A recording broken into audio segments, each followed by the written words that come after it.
तो अब हम डिस्कस करते हैं पॉइजन रेशियो की। पॉइजन रेशियो जो है वो लॉन्गिट्यूडनल स्ट्रेन और लेटरल स्ट्रेन को कनेक्ट करता है। देखिए कैसे। हमारे पास एक सिलेंड्रिकल स्पेसिमेन है जिस पे हमने टेंसाइल फोर्स लगाया। इनर्शियली उसकी लेंथ जो है वो एल नोट है और उसका जो इनर्शियल डायमीटर है वो डी नोट है। तो देखिए जब हम इसे डिफॉर्म करते हैं तो उसकी लेंथ जो है वो इंक्रीज होकर एल नोट से एल हो जाती है, पर डायमीटर जो है वो अब डिक्रीज हो जाता है, डी नोट से हो जाता है डी। तो यहाँ पे जो आपका लेटरल डिफॉर्मेशन है, लेटरल डिफॉर्मेशन होगा जो डायमीटर के अंदर आया चेंज है वो डेल्टा डी, वो होगा आपके पास डी माइनस डी नोट। और ये इनर्शियल डायमीटर, तो लेटरल स्ट्रेन जो होगा वो change in diameter upon inertial diameter होगा। लीनियर स्ट्रेन हम पहले भी देख चुके, लेंथ के अंदर जो चेंज आएगा वो इनर्शियल लेंथ है, वो यहाँ पे ये आएगा एल नोट। तो L minus L naught upon L note, ये लेटरल स्ट्रेन होता है। तो पॉइजन रेशियो जो है वो लेटरल स्ट्रेन और लीनियर या लॉन्गिट्यूडनल स्ट्रेन का रेशियो होता है, यानी ये आपके पास पॉइजन रेशियो का फॉर्मूला होता है। ओके, तो अब हम डिस्कस करते हैं elastic potential energy of a strain body.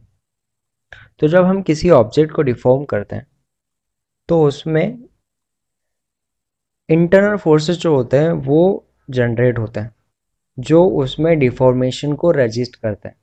तो जब हम उसे डिफॉर्म करेंगे तो वो इंटरनल फोर्सेस के अगेंस्ट हमें वर्क डन करना पड़ेगा। ये जो वर्क डन हम करते हैं उन फोर्सेस के अगेंस्ट, वो पोटेंशियल एनर्जी की फॉर्म में कन्वर्ट होता है, और वही पोटेंशियल एनर्जी जो है वो इलास्टिक पोटेंशियल एनर्जी की फॉर्म में उस मटेरियल में स्टोर होता है।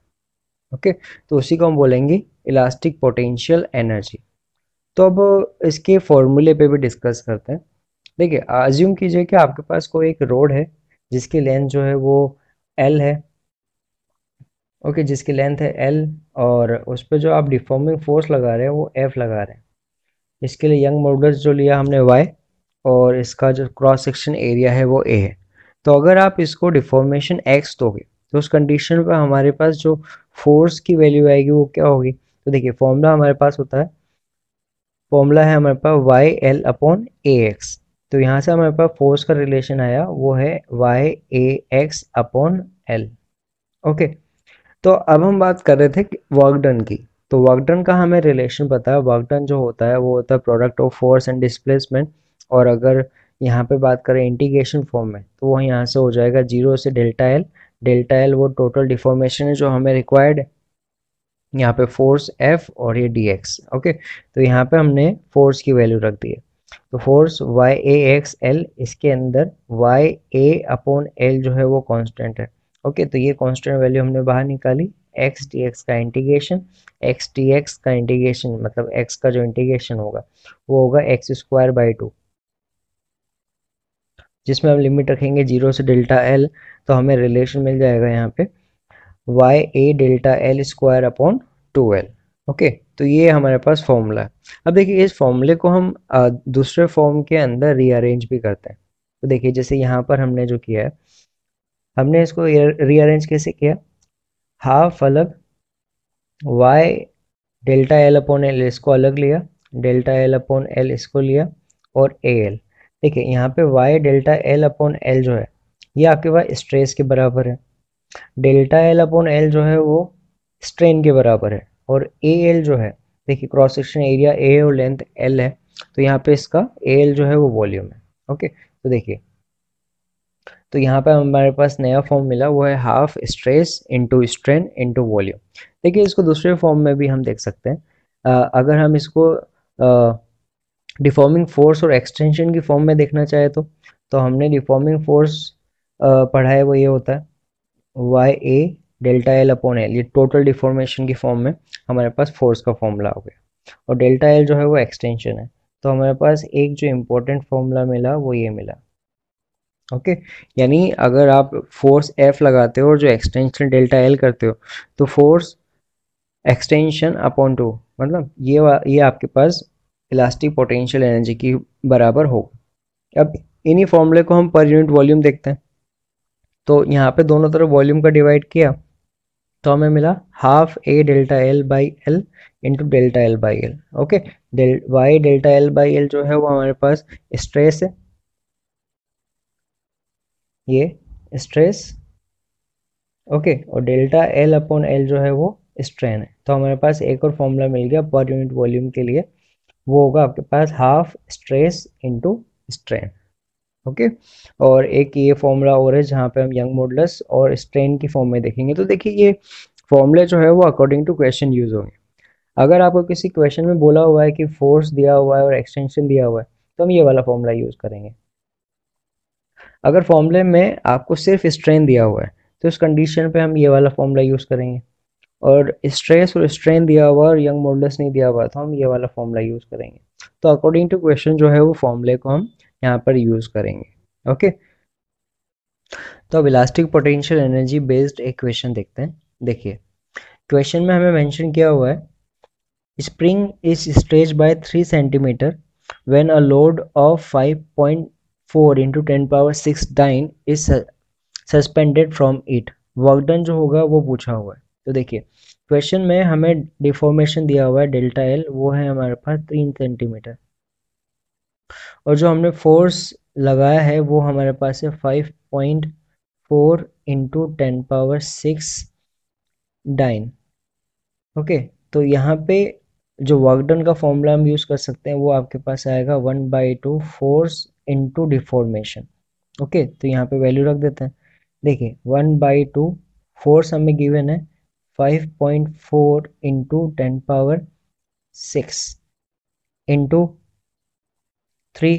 देखिए यहाँ से सॉल्व करें, ये हमें मिल जाएगा 2.7, और 2.7 इंटू 3 8.1, 8.1 इंटू 10 पावर 6। यहाँ पे हमारे पास ऑप्शन जो है डी। ओके, तो इलास्टिक पोटेंशियल एनर्जी को हम स्प्रिंग से रिलेट कर कर भी समझ सकते हैं और उसे याद रखना और भी इजी हो जाता है। देखिए कैसे, अगर हम अज्यूम करते हैं कि जो एल लेंथ की रोड है इसका क्रॉस सेक्शन एरिया जो है वो ए है और यंग मॉडुलस जो है वो वाई है। तो स्प्रिंग की रिलेशन में अगर देखें तो जो आपके पास स्प्रिंग कांस्टेंट है वो क्या होगा, तो हम ये पहले देख चुके हैं। जो आपके पास स्प्रिंग कांस्टेंट होगा वो आपके पास आएगा वाई ए अपॉन एल। तो एक स्प्रिंग के लिए जो पोटेंशियल एनर्जी का फॉर्मूला होता है वो होता है 1/2 kx²। यहाँ पे के स्प्रिंग कांस्टेंट है, तो यहाँ पर इलास्टिक पोटेंशियल एनर्जी का फॉर्मूला हो जाएगा हाफ के की जगह वाई ए अपॉन एल, और जो एक्स है उसकी जगह डिफॉर्मेशन स्क्वायर। तो ये वही फॉर्मूला है जो हमने उस डेरिवेशन के अंदर देखा था। तो जेडब्ल्यू नीट के अंदर हमें डेरिवेशन काम नहीं आता, तो हमें ये फॉर्मूला जो है वो डायरेक्ट याद रखने में हेल्प मिलती है। तो अब कुछ क्वेश्चन देखते हैं जो जेडब्ल्यू मेंस और नीट में पूछे जाते हैं। देखो स्टार्ट करते हैं क्वेश्चन नंबर 1 से। यहाँ पे हमें गिवन है potential energy you between two molecule as a function of x between them has been shown in figure। two molecules are, देखिए इसमें ऑप्शन क्या है हमारे पास। ऑप्शन ए दिया हुआ है attracted when x lie between a and b and are repelled when x lie between b and c। B option है attracted when x lie between b and c and are repelled when x lie between a and b। C option attracted when they reach at point B, D repel when they reach at point B। देखिए तो अगर हमने curve को यहाँ पे अगर देखा है तो B पॉइंट जो है वो यहाँ पे वो स्टेबल कंडीशन है। तो हमें पता है कि B पॉइंट पे वो स्टेबल होता है तो वो तो ना अट्रैक्ट होगा ना रिपेल होगा, यानी ऑप्शन C और D तो पहले हट जाता है। अब ये चीज़ देखते हैं A और B में से। तो देखिए हमने ग्राफ स्टडी किया है तो हमें पता है कि बी और सी वाले जो सेक्शन है, देखिए इस ग्राफ में हम देखते क्या थे कि जो मॉलिक्यूल होते हैं वो इस तरीके से कनेक्ट होते हैं जैसे स्प्रिंग से कनेक्टेड है। तो इस कंडीशन पे अगर एक्स बढ़ेगा तो उनके बीच में जो फोर्स आएगा वो अट्रैक्शन वाला फोर्स आएगा, यानी आपके पास बी से सी वाला जो पोर्शन है यहाँ पे जो फोर्स आएगा वो अट्रैक्शन का आएगा। ओके, और इसका रिवर्स अगर एक्स कम होगा तो यानी ये वाला सेक्शन जो आएगा वो रिपेल का आएगा। तो अब इसके अकॉर्डिंग हम ऑप्शन देख सकते हैं। तो ऑप्शन ए के अंदर अट्रैक्टेड दिया हुआ है ए और बी के बीच में, जो गलत है ना। यहाँ पे फाइनल आंसर जो आएगा वो आएगा बी। ओके, तो क्वेश्चन नंबर 2 देखते हैं। The diagram shows a force extension graph for a rubber band. Consider the following statements. Statement 1. It will be easier to compress this rubber than expand it. देखिए graph देखकर ये कैसे पता लगाया जाए कि जो एक्सटेंशन या जो कंप्रेशन है किसके अंदर फोर्स जो है वो ज़्यादा या कम है। तो देखिए इसको समझते हैं ग्राफ के अकॉर्डिंग। एज्यूम कीजिए कि ग्राफ जो है वो कुछ ऐसे दिया हुआ है। यहाँ पे बोला है एक्सटेंशन और यहाँ पे हमें दिया हुआ है फोर्स, और ग्राफ जो है वो कुछ इस तरीके से आया और ग्राफ साइकिल इस तरीके से दी हुई। तो इस कंडीशन में अगर हम सेम एक्सटेंशन के लिए देखें, देखिए ये वाला फोर्स जो है जो हमें यहाँ मिलेगा, ये वाला फोर्स है वो है एक्सटेंशन के लिए, और ये वाला फोर्स जो है वो कंप्रेशन के लिए। ओके, यानी F2 जो है वो कंप्रेशन के लिए और F1 जो है वो एक्सटेंशन के लिए। तो इस देखिए यहाँ पर F1 और F2 में से F2 की वैल्यू ज़्यादा है। इसका मतलब अगर F2 is greater than F1 है, इसका मतलब कंप्रेशन वर्क जो है वो कंप्रेशन में जो फोर्स है वो ज़्यादा है और एक्सटेंशन में कम है। ओके, इसके रिवर्स देखें।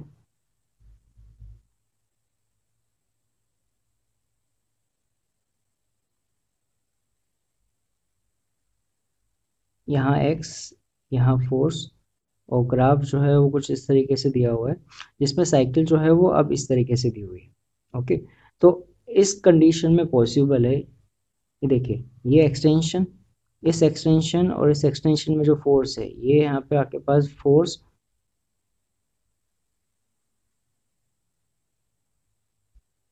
ये वाला फोर्स जो है आपके पास कंप्रेशन के लिए, और ये वाला फोर्स जो है वो एक्सटेंशन के लिए। तो इस कंडीशन पे जो एक्सटेंशन के अंदर जो फोर्स है वो ज़्यादा चाहिए और कंप्रेशन के लिए फोर्स कम चाहिए। तो इस तरीके से ग्राफ से हम पता लगा सकते हैं कि कंप्रेशन और एक्सटेंशन किस में ज़्यादा फोर्स रिक्वायर्ड होगा। तो देखिए यहाँ पे डायग्राम में देखते हैं। तो डायग्राम में अगर देखा जाए तो सेम एक्सटेंशन के लिए जो एक्सटेंशन फोर्स है वो कंप्रेशन फोर्स से कम है। तो स्टेटमेंट 1 जो है वो यहाँ पे हमें गलत मिल रहा है। ओके, अच्छा statement 2, rubber does not return to its original length after it stretched. देखिए यहाँ पे जहाँ से ग्राफ स्टार्ट हो रहा है एंड वहाँ पर ही हो रहा है, इसका मतलब इसमें कोई परमानेंट डिफॉर्मेशन नहीं है। तो अगर परमानेंट डिफॉर्मेशन नहीं है तो स्टेटमेंट 2 जो है वो भी यहाँ पे गलत हो जाता है। अच्छा स्टेटमेंट 3 की बात करते हैं। The rubber band will get heated if it is stretched and release. देखिए हमने कहा था कि यहाँ पे जो ग्राफ का एरिया होता है, ये ग्राफ का एरिया जो है वो रिप्रेजेंट करता है इसको एक्सटेंड करने और इसे रिलीज करने के बाद जो एनर्जी का लॉस होता है वो। तो ये ग्राफ का एरिया जो है वो लॉस को बताएगा जो हीट में कन्वर्ट होगा। तो स्टेटमेंट 3 जो है वो सही हो रहा है। तो यहाँ पे सिर्फ स्टेटमेंट 3 जो है वो सही होगा। ओके, तो आंसर यहाँ पे आ जाएगा A, only third statement is true. Okay, तो हम नेक्स्ट क्वेश्चन देखते हैं। देखिए क्वेश्चन नंबर 3 में क्या गिवन है। Strain stress curve of three wire of different material as shown in figure. P, Q, R are elastic limit of wires. तो हमें यहाँ पे बताना है ग्राफ के अकॉर्डिंग कि P, Q और R में से किसकी इलास्टिसिटी जो है वो ज़्यादा है। तो देखिए हमें पता है कि जो इलास्टिसिटी है that depends on young modulus या मॉडुलस ऑफ इलास्टिसिटी। तो ग्राफ से जब हमें यंग मॉडुलस निकालना है तो हम कैसे निकालेंगे। तो हमने पढ़ा था कि जो स्ट्रेस स्ट्रेन कर्व का स्लोप होता है वो हमें मॉडुलस ऑफ इलास्टिसिटी या यंग मॉडुलस देता है। ओके, बट इस केस में जो ग्राफ दिया हुआ है वो स्ट्रेन और स्ट्रेस की फॉर्म में दिया हुआ है, स्ट्रेन और स्ट्रेस की फॉर्म में। यानी यहाँ पे जो स्लोप होगा वो रिवर्स ऑफ यंग मॉडुलस देगा। यानी यहाँ के आपके पास जो स्लोप होगा that is inversely proportional to Young modulus. यानी जिसके लिए स्लोप जो है वो ज़्यादा है उसके लिए यंग मॉडुलस कम होगा, और जिसके लिए स्लोप कम है उसके लिए यंग मॉडुलस ज़्यादा होगा। यानी इलास्टिसिटी जो होगी आर के लिए मैक्सिमम होगी और पी के लिए मिनिमम होगी। तो statement C, elasticity of wire R is maximum, ये ट्रू होगा। ओके,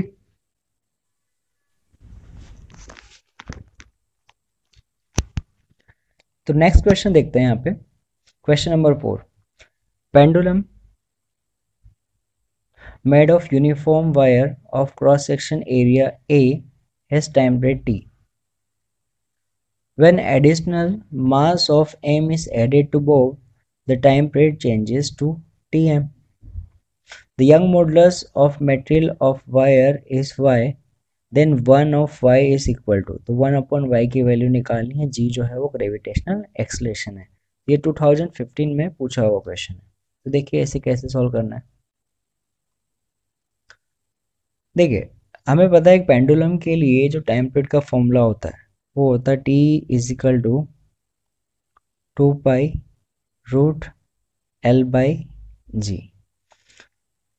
अब अगर इस पेंडुलम पे एडिशनल मास लगाएंगे तो जो लेंथ होगी वो इंक्रीज होकर L प्लस डेल्टा L हो जाएगी। तो उस कंडीशन पे जो नया टाइम पीरियड आएगा वो आएगा T M is equal to 2 pi root L plus delta L upon G. अब हमें निकालना है रिलेशन। तो एक काम करते हैं, ये इक्वेशन फर्स्ट और इक्वेशन सेकेंड दोनों का रेशियो ले लेते हैं। देखिए तो हमने इनका रेशियो निकाला तो वो हमें मिलेगा T M upon T is equal to root L plus delta L upon L. दोनों तरफ स्क्वायर करते हैं तो हमें मिलेगा T M upon T whole square is equal to 1 plus delta L upon L. देखिए यहाँ से हम डेल्टा एल अपॉन एल की वैल्यू निकाल सकते हैं। डेल्टा एल अपॉन एल यहाँ से हमें मिलेगा T M upon T whole square minus 1। अब ये चीज़ देखिए, डेल्टा एल अपॉन एल जो है वो स्ट्रेन है, यानी डेल्टा एल अपॉन एल अगर हम वायर प्रॉपर्टी से निकालेंगे तो वो होगा स्ट्रेस अपॉन यंग मॉडुलस, यानी एम जी अपॉन ए क्रॉस सेक्शन एरिया और ये वाई। ओके, तो इसको इस इक्वेशन में हम पुट कर देते हैं। तो देखिए आगे हमें क्या मिलेगा, तो हमें मिलेगा यहाँ पे M G upon A Y is equal to T M upon T square minus 1। Okay, तो यहाँ से हमें मिला 1 upon Y is equal to A upon M G T M upon T square minus 1। Okay, तो यहाँ पे option देख लेते हैं। देखिए ऑप्शन डी, यहाँ पे ऑप्शन जी जो है वो इस 1 अपॉन वाई की वैल्यू होगी, है ना। तो आप क्वेश्चन नंबर 5 देखते हैं। The load versus allocation graph for 4 wire of same material is shown in figure. The thickest wire is represented by the line OD, OC, OB और OA। तो हमें ग्राफ के अकॉर्डिंग बताना है कि जो थिकेस्ट वायर है वो कौन सी लाइन से रिप्रेजेंट हो रहा है। तो देखिए हमें पता है जो एलोंगेशन का फॉर्मूला होता है वो होता है delta L is equal to F L upon A Y. तो देखो क्वेश्चन में हमें मेंशन किया हुआ है कि यहाँ पर मटेरियल जो है वो सेम है, यानी सेम मटेरियल के लिए जो यंग मॉडुलस होगा वो चारों वायर के लिए सेम होगा। ओके, यहाँ पे जो बोला हुआ है जो लेंथ है चारों वायर की वो भी सेम है, यानी लेंथ जो होगा वो भी कांस्टेंट होगा, Y constant length constant. Assume करते हैं कि सेम एलोंगेशन के लिए कि यहाँ पे अगर डेल्टा एल भी सेम है तब, तो इस कंडीशन पे जो फोर्स होगा that will be proportional to area होगा। यानी इस कंडीशन पे अगर मैं अज्यूम करता हूँ सेम एलोगेशन के लिए, तो सेम एलोगेशन के लिए जो फोर्स ज़्यादा होगा उसके लिए जो एरिया होगा वो ज़्यादा होगा। तो देखिए अगर मैं यहाँ पे सेम एलोगेशन के लिए देखता हूँ जो वर्टिकल लाइन है वहाँ पे, तो यहाँ पर ओडी लाइन के लिए मुझे फोर्स जो है वो ज़्यादा मिल रहा है और ओए लाइन के लिए फोर्स जो है वो कम मिल रहा है, यानी जिसके लिए फोर्स ज़्यादा होगा वो ठीक होगा। तो इस कंडीशन में हमें ओडी वायर के लिए सेम एलोगेशन के लिए ना चारों वायर में से ओडी वायर के लिए फोर्स लोड जो है वो ज़्यादा मिल रहा है, तो हम यहाँ पे कहेंगे ओडी जो होगा वो इस कंडीशन में थिकेस्ट वायर होगा, इसका क्रॉस सेक्शन एरिया सबसे ज़्यादा होगा। तो रिलेशन बेस्ड एक और क्वेश्चन देखते हैं, क्वेश्चन नंबर 6। देखिए यहाँ पे क्या गिवन है, longitudinal extension of any elastic material is very low. In order to have appreciable change the material must be in form of। तो आपके पास जो वायर है उसमें डिफॉर्मेशन जो है, एक्सटेंशन जो है वो कम है। तो अगर हम चाहते हैं कि जो डिफॉर्मेशन है वो ज़्यादा हो, तो इसके लिए जो वायर है वो किस फॉर्म में होना चाहिए। तो देखिए हमें पता है एलोंगेशन का जो फॉर्मूला होता है delta L, that is F L upon A Y. Okay, अगर इस केस के लिए मटेरियल सेम है और जो फोर्स हम लगा रहे हैं वो सेम है, तो डेल्टा एल जो आएगा that will be proportional to length and inversely proportional to area. यानी इस केस के लिए लेंथ जो है वो ज़्यादा होनी चाहिए और एरिया जो है वो कम होना चाहिए। यानी अगर आप चाहते हैं कि जो एक्सटेंशन बढ़े तो उसके लिए लेंथ ज़्यादा होनी चाहिए और एरिया जो है वो कम होना चाहिए। यानी आपके पास लॉन्ग थिन वायर होना चाहिए। ओके, तो यहाँ पे ऑप्शन ए जो है वो लॉन्ग थिक वायर है।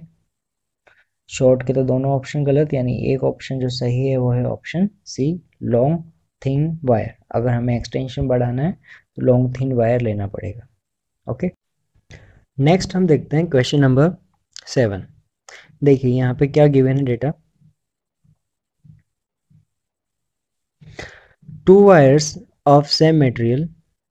ओके, देखिए क्वेश्चन में सेम मटेरियल दिया हुआ है, यानी इनके लिए जो यंग मॉडुलस आएगा वो सेम आएगा, एंड लेंथ, उनकी लेंथ जो है वो भी सेम है, but diameter in ratio of 1:2। यानी उनके जो डायमीटर रेशियो है d1/d2, वो अगर देखेंगे हम यहाँ पे वो 1:2 के रेशियो में दिए हुए हैं। Are stretched by same force, अच्छा यहाँ पे फोर्स जो है वो भी सेम है।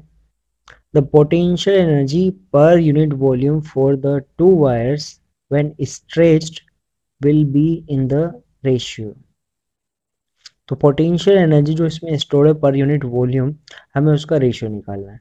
तो देखिए इस टाइप के क्वेश्चन पूछे जाते हैं और JEE मेंस 2020 में ऐसा क्वेश्चन पूछा हुआ भी है। तो देखिए इसको कैसे सॉल्व करना है।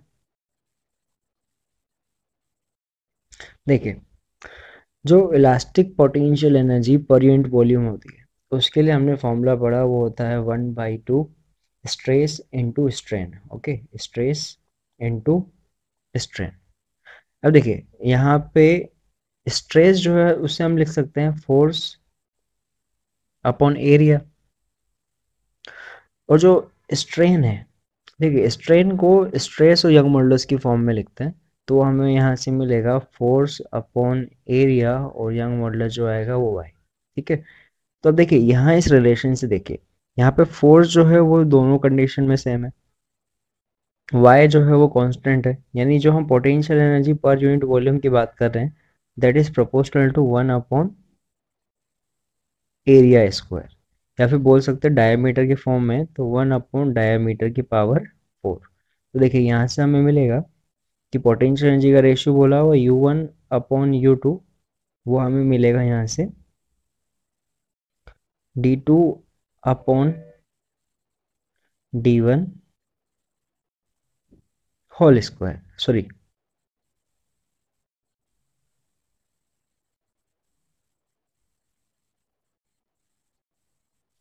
D2/D1 power 4। ओके, तो यहाँ पे वैल्यू पुट कर देते हैं, 2:1 पावर 4 दैट इज 16/1। ओके, तो हमें जो elastic potential energy per unit volume मिलेगी वो 16:1 इस रेशियो में मिलेगी। ओके, देखिए तो option A. Okay, question number 8। The length of N elastic string is a meter when tension is 4 Newton, and b meter when tension is 5 Newton. The length in meter when tension is 9 Newton. Okay, तो हमें बोला हुआ एक wire जिस पे हम 4 Newton force लगाते तो उसकी लेंथ a मीटर थी, और जब 5 न्यूटन लगाते हैं तो b मीटर थी। तो अगर वहाँ पे हम 9 न्यूटन लगाएंगे तो उसकी जो लेंथ होगी वो कितनी होगी। तो ये देखिए, इसको स्प्रिंग मेथड से हम देखते हैं। अज्यूम कीजिए कि यहाँ पर जो एल लेंथ है आपकी, उसको मैं इक्वल टू स्प्रिंग मान रहा हूँ। स्प्रिंग के लिए स्प्रिंग कांस्टेंट के। ओके,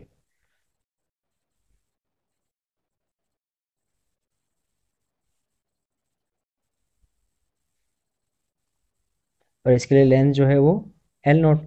अब अगर यहाँ पे हम फोर्स लगाएं एफ, सिमिलर फोर्स यहाँ पे भी एफ, तो स्प्रिंग का जो एक्सटेंशन होगा वो एक्स है, और जो लेंथ में चेंज है वो डेल्टा एल। तो एक चीज़ देखिए कि जो रोड है उसकी फाइनल लेंथ होगी वो कितनी होगी। तो उसमें हम लिख लेंगे L dash is equal to L not plus delta L. But देखिए यहाँ पर डेल्टा एल जो है वो स्प्रिंग इक्वेशन से निकाल सकते हैं, यानी एफ इजिकल टू क्या होता है, के एक्स। यहाँ पे हम इसे लिख सकते हैं के डेल्टा एल। तो यहाँ से डेल्टा एल आएगा, वो आएगा एफ बाई के। तो हम इसको इस फॉर्म में भी लिख सकते हैं L not plus, okay, F upon के। तो एक जनरल इक्वेशन हम बनी जिससे हम इस क्वेश्चन को सॉल्व करने में यूज करेंगे। तो देखिए इसको सॉल्व कैसे करना है फिर। तो हमें बोला हुआ है कि पहले इसकी लेंथ जो है वो ए है। जब हमने यहाँ पे फोर्स जो लगाया है वो कितनी है, फोर्स जो है वो 4 न्यूटन का लगाया है। तो हमने कहा ये length L not plus force की वैल्यू 4 अपॉन के। Similar second equation B, B की value L not plus force जो है वो 5 न्यूटन अपॉन के। देखिए जब 9 न्यूटन का फोर्स लगाएंगे तो अज्यूम करते हैं लेंथ जो है वो एल डैश है, तो वो होगा एल नॉट प्लस 9 अपॉन के। तो देखिए इससे अगर एल नॉट की वैल्यू अगर निकालनी है हमें, तो हमें, सॉरी, एल डैश की वैल्यू निकालनी है हमें, तो हमें एल नॉट और 1/k या के की वैल्यू पता होनी चाहिए। तो फर्स्ट जो दो इक्वेशन है उससे हम सॉल्व करेंगे, और वहाँ से एल नॉट और के की वैल्यू फाइंड करेंगे। तो एक काम कीजिए, सबसे पहले फर्स्ट इक्वेशन और सेकेंड इक्वेशन में से फर्स्ट को माइनस कर देते हैं। तो हमें मिलेगा B minus A is equal to, देखो एल नॉट हट जाएगा और ये बचेगा 1/k। ठीक है, तो यहाँ पे हमें 1/k की वैल्यू मिली b माइनस ए। अब एल नॉट की वैल्यू निकालनी है तो एक काम करते हैं, 1/k की वैल्यू जो है वो इक्वेशन 1 में पुट कर देते हैं। ओके, तो यहाँ पे मिलेगा हमें a equal to L not plus, okay, 1/k की value A B minus A. Okay, B minus A. तो अब इसको सॉल्व कर लेते हैं। देखिए, तो यहाँ से हमें जो एल नोट की वैल्यू मिल जाएगी, एल नोट की वैल्यू हमें मिलेगी 5a माइनस 4b। ओके, तो हमें देखो एल नोट की वैल्यू मिली, के की वैल्यू मिली, एल नोट की value 5a minus 4b plus 9, 1/k की जगह b माइनस ए। देखिए, तो यहाँ पे जो फाइनल रिजल्ट हमें मिलेगा 5a, और यहाँ से माइनस 9a आएगा। ओके, तो यहाँ पे हमें मिलेगा 5b माइनस 4a। ये है हमारे पास फाइनल आंसर, 5b माइनस 4 है। तो देखिए ऑप्शन 5b माइनस 4 है, ऑप्शन सी।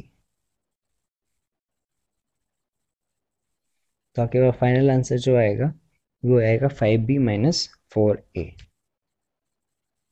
ओके, नेक्स्ट क्वेश्चन पे डिस्कस करते हैं। Question number 9, one end of long metallic wire of length L tied to ceiling. The other end is tied to massless spring of a spring constant K. A mass of m hang freely from the free end of the spring. The area of cross section and Young modulus of wire is A and Y respectively. If mass is slightly pulled down and released, it will oscillate with time period t. Then find time period, value of time period. तो हमें देखो चार option दिए हुए हैं और पूरा arrangement में बोला हुआ है कि एक वायर है जिसकी लेंथ जो है वो L है और उसके साथ जो है वो एक स्प्रिंग कनेक्टेड है जिसके लिए स्प्रिंग कांस्टेंट K है और उसे हमने एक मास जो है वो सस्पेंड किया हुआ है। जिस कंडीशन में पूछा हुआ है कि टाइम पीरियड जो होगा वो कितना होगा। तो देखिए अब नेक्स्ट क्वेश्चन देखते हैं, question number 10। A mild steel of wire length 2L, cross sectional area is A, is stretched well within elastic limit horizontally between two pillars। तो ये पिलर्स जो है वो दो पिलर्स दिए हुए हैं जिनके बीच में वायर जिसकी लेंथ 2L जो है वो स्ट्रेच कंडीशन पे। A mass M is suspended from the midpoint of the wire। तो ये जो मास M है इसके मिड पॉइंट से जब अटैच किया तो उसके अंदर जो स्ट्रेन आएगा वो हमें पूछा हुआ है। तो हमें चार ऑप्शन दिए हुए हैं, X square upon 2L, B option X upon L, C option X square upon L, D option X square upon 2L। तो इस क्वेश्चन को देखते हैं हम। देखिए इस केस में देखें तो देखिए अगर वो स्ट्रेच कंडीशन में देखें तो हॉरिजॉन्टली पॉइंट ओ जो है वो ऊपर से नीचे जो है वो एक्स आया अज्यूम करते हैं। तो यहाँ पे अगर एंगल हम थीटा लें, एक्स जो है वो पॉइंट है जो वो ऊपर से नीचे डिस्प्लेस हुआ और जो वायर की टोटल लेंथ जो है वो 2L। तो यहाँ से डिफॉर्मेशन क्या होगा, डिफॉर्मेशन जो होगा वो होगा चेंज इन टोटल लेंथ। यानी अगर टोटल लेंथ जो है वो पहले थी वो थी बी सी, यानी कि आपके पास B D plus D C total length जो है वो 2L है और जो अब नई लेंथ है वो होगी आपके पास बी ओ प्लस ओ सी। ओके, तो यहाँ पे देखिए कि जो बी ओ और ओ सी जो है वो बराबर है और बी डी और डी सी जो है वो भी बराबर है। तो हमने इसको इस तरीके से लिख लिया। ओके, तो यहाँ से हमने जो है वो 2 कॉमन ले लिया।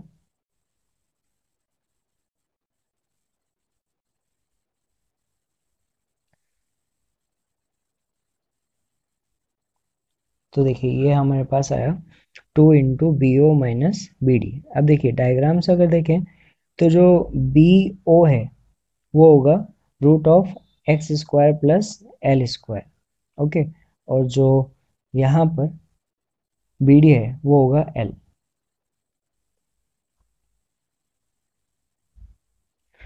तो यहाँ से एल की वैल्यू जो है वो हम कॉमन निकाल लेते हैं। तो हमें यहाँ से मिलेगा 1 plus x square upon L square power half minus 1।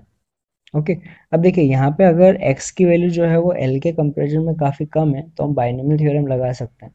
तो यहाँ पे जो बाइनोमियल थ्योरम हम लगाएंगे तो बाइनोमियल थ्योरम लगाने पे हमें ये वैल्यू मिलेगी 1 plus 1/2 x square upon L square minus 1। Okay, तो यहाँ से सॉल्व करेंगे तो आगे जो हमें वैल्यू मिल जाएगी वो आएगी x square upon L. X square upon L जो है वो यहाँ पे डिफॉर्मेशन, स्ट्रेन हमें पता है स्ट्रेन होता है डिफॉर्मेशन अपॉन टोटल लेंथ और टोटल लेंथ जो है वो 2L है। तो हमने यहाँ पे डिफॉर्मेशन अपॉन टोटल लेंथ रखी है तो हमारे पास जो फाइनल आंसर आ जाएगा स्ट्रेन का वो आएगा एक्स स्क्वायर अपॉन 2L। तो यहाँ पे इस क्वेश्चन का जो आंसर आएगा वो ए आएगा। ओके, अब देखिए इस टाइप के क्वेश्चन में कई बार मास या एंगल भी पूछा जाता है। तो एक अलग क्वेश्चन है, इसका अलग पार्ट बनाते हैं जिसमें हम फाइंड करेंगे कि इसका जो मास अगर पूछा जाए तो उसका मास कितना होगा। ओके, तो अब क्वेश्चन नंबर 11 देखते हैं। तो लास्ट क्वेश्चन में जो हमने बात की थी उसी में हम अब आगे मास की वैल्यू फाइंड कर रहे हैं। तो लास्ट क्वेश्चन में हमने जो स्ट्रेन निकाला था वो आया था एक्स स्क्वायर अपॉन 2L। अब उसके आगे मास की वैल्यू निकालते हैं। तो देखिए हमें पता है यंग मॉडुलस जो होता है वो होता है y is equal to stress upon strain. उस केस के लिए जो स्ट्रेस आएगा वो यहाँ पे आएगा mg अपॉन ए और ये स्ट्रेन। तो मास की वैल्यू क्या होगी, m is equal to Y A strain upon G. Strain की वैल्यू जो हमने लास्ट क्वेश्चन में निकाली थी उसे यहाँ पुट करते हैं, वो था एक्स स्क्वायर अपॉन 2l। ये हमारे पास फाइनल आंसर है मास का। ओके, तो अब एक न्यूमेरिकल वैल्यू टाइप क्वेश्चन देखते हैं, क्वेश्चन नंबर 12। इसमें हमें डेटा क्या गिवन है, a block of weight 100 Newton is suspended by copper and steel wire of same cross section area 0.5 centimeter square and length √3 meter and 1 meter respectively. Two other ends are fixed on ceiling as shown in figure. The angles suspended by copper and steel wire with ceilings are 30 and 60 degree respectively. If elongation of copper is delta LC and elongation of steel is delta LS, then find ratio of elongation of copper and elongation of steel. यहाँ पे young models जो है वो उनके given है, ठीक है। Steel और कॉपर के लिए 1 × 10⁻11 और स्टील के लिए 2 × 10⁻11। ओके, तो सबसे पहले इसके फ्री बॉडी डायग्राम को देखते हैं। तो देखिए यहाँ पे आपके पास टी सी टी एस जो है वो टेंशन है जो यहाँ पे कॉपर और स्टील वायर के अंदर होंगे, 30 एंड 60 वो एंगल्स है और 100 न्यूटन जो है वो फोर्स है जो नीचे की तरफ लग रहा है। तो देखिए, तो यहाँ पे डेल्टा एल सी और डेल्टा एस के लिए बात कर रहे हैं, डेल्टा एल एस के लिए, स्ट्रिंग के लिए। तो यहाँ पे हमने उसकी वैल्यू पुट कर दी। तो यहाँ पे टी सी और टी एस में वैल्यू जो है वो यहाँ पे पुट की है। एल सी हमें दिया हुआ है √3, एल एस दिया हुआ है 1, यंग मॉडल्स ऑफ स्टील दिया हुआ है 2 × 10⁻11 और कॉपर दिया हुआ 1 × 10⁻11। तो हमारे पास जो फाइनल आंसर आएगा वो आएगा 2। ओके, वायर को इक्वलेंट टू स्प्रिंग कंसिडर करेंगे तो उस कंडीशन में वायर के लिए स्प्रिंग कांस्टेंट हमें मिलेगा K = AY/L। ये इस वायर के लिए स्प्रिंग कांस्टेंट होगा। स्प्रिंग के लिए कांस्टेंट जो है वो K दिया हुआ है। अब यहाँ पे एक बात देखिए कि ये जो K डेज और K जो है वो सीरीज के अंदर कनेक्टेड है। अगर हम स्प्रिंग के कॉम्बिनेशन को देखें तो सीरीज कॉम्बिनेशन के लिए जो K इक्वलेंट का फॉर्मूला आएगा वो आपके पास आएगा K days × K/K days plus K। तो यहाँ पे हम इन दोनों की वैल्यू पुट कर देते हैं। तो यहाँ पे वैल्यू पुट करके जो हमें K इक्वलेंट मिला वो मिलेगा AY/K/AY प्लस KL। तो देखिए टाइम पीरियड का फॉर्मूला T = 2π√M/K इक्वलेंट होता है। 2π√MAY plus KL/AYK।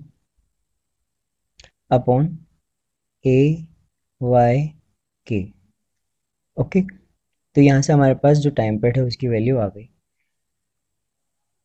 देखिए ये हॉरिजॉन्टल लाइन नीचे की तरफ 100 न्यूटन फोर्स। ओके,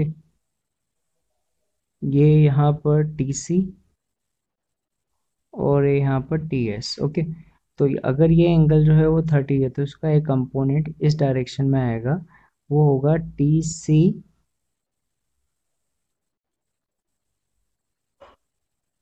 cos 30 और टी एस का इस डायरेक्शन में जो कंपोनेंट आएगा वो होगा टी एस cos 60। तो अगर हॉरिजॉन्टल डायरेक्शन में जो सिस्टम है वो इक्विलिब्रियम में है तो उस कंडीशन में टी एस cos 60 और टी सी cos 30 ये दोनों बराबर होंगे। तो cos 60 की वैल्यू जो है वो √1/2 होती है और cos 60 की वैल्यू √3/2 होती है। तो इसको अब हम आगे यहाँ देख लेते हैं। देखिए उन दोनों को बराबर किया और cos की वैल्यू रखी तो TS/2 = TC √3/2। ओके, तो यहाँ पे हमें मिला TS और TC में रिलेशन। ओके, डिफॉर्मेशन का रिलेशन देखते हैं। तो देखिए हमें पता है कि जो डिफॉर्मेशन का फॉर्मूला होगा वो होगा डेल्टा एल इजिकल टू, जो टेंशन होगा टी, लेंथ होगी जो एल अपॉन वाई इंटू ए। देखिए जो क्वेश्चन में गिवन है हमें बताया हुआ है कि जो क्रॉस सेक्शन एरिया जो है वो सेम है। यहाँ पे जो delta L C upon delta L S होगा वो डिपेंड करेगा टेंशन पे, लेंथ पे और यंग मॉडुलस पे। ये हमें यहाँ से मिलेगा T C upon T S into delta L C upon delta L S into Y S upon Y C. Okay, तो यहाँ पे हम जो है वो टी सी और टी एस की वैल्यू, डेल्टा एल की वैल्यू और यंग मॉडुलस की वैल्यू रखेंगे।